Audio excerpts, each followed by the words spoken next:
Hello friends, अस्सलाम वालेकुम and welcome to my YouTube channel. दोस्तों, जुनैद जमशेद पाकिस्तान के मशहूर नामी ग्रामी एक शख्सियत हैं। जुनैद जमशेद 3 सितंबर 1964 को पाकिस्तान के शहर कराची में पैदा हुए। जुनैद जमशेद पॉप गुलकार और नात ख्वां थे। इन्होंने पॉप मौसीकी ग्रुप वाइटल साइंस के नुमाइंदगी गुलकार की हैसियत से शोहरत हासिल की। वो university of engineering and technology Lahore के फारिगुत तहसील थे।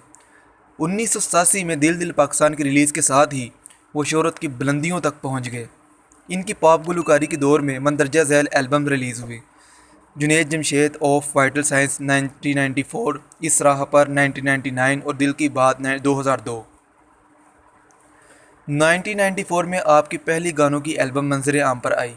अलबत्ता 2004 में आपने मौसीकी की खैर बात कह दिया, मजहबी तालीमात और तबलीग का रास्ता इख्तियार कर लिया। इसके साथ ही इनका रुझान इस्लामी तालीमात की तरफ बढ़ गया और आहिस्ता आहिस्ता उन्होंने मौसीकी की सनत को खैरबाद कह दिया। फिर वो नात ख्वां और ताजिर के तौर पर जाने जाने लगे। जे डॉट बुटीक के मालिक थे, जिसकी शाखें मुल्क भर में हैं। 7 दिसंबर 2016 को PIA फ्लैट 661 के हादसे में वफात पा गए। 52 साल जुनैद जमशेद अपनी अहलिया के हमरा चित्राल में तबलीगी दौरे के बाद इस्लामाबाद जा रहे थे। ये परवाज़ हवेलियाँ के करीब गिर कर तबाह हो गई, जिसमें अमले के 5 अरकान समेत तमाम 48 अफराद जहाँ बहक हो गए। जुनैद जमशेद को 2018 में स्टार इम्तियाज़ से नवाजा गया। दोस्तों, जुनैद जमशेद की आपको ये वीडियो कैसी लगी है नीचे कमेंट बॉक्स में बताइए और मज़ीद इंटरेस्टिंग वीडियो के लिए मेरे चैनल को सब्सक्राइब कीजिए। खुदा हाफिज़।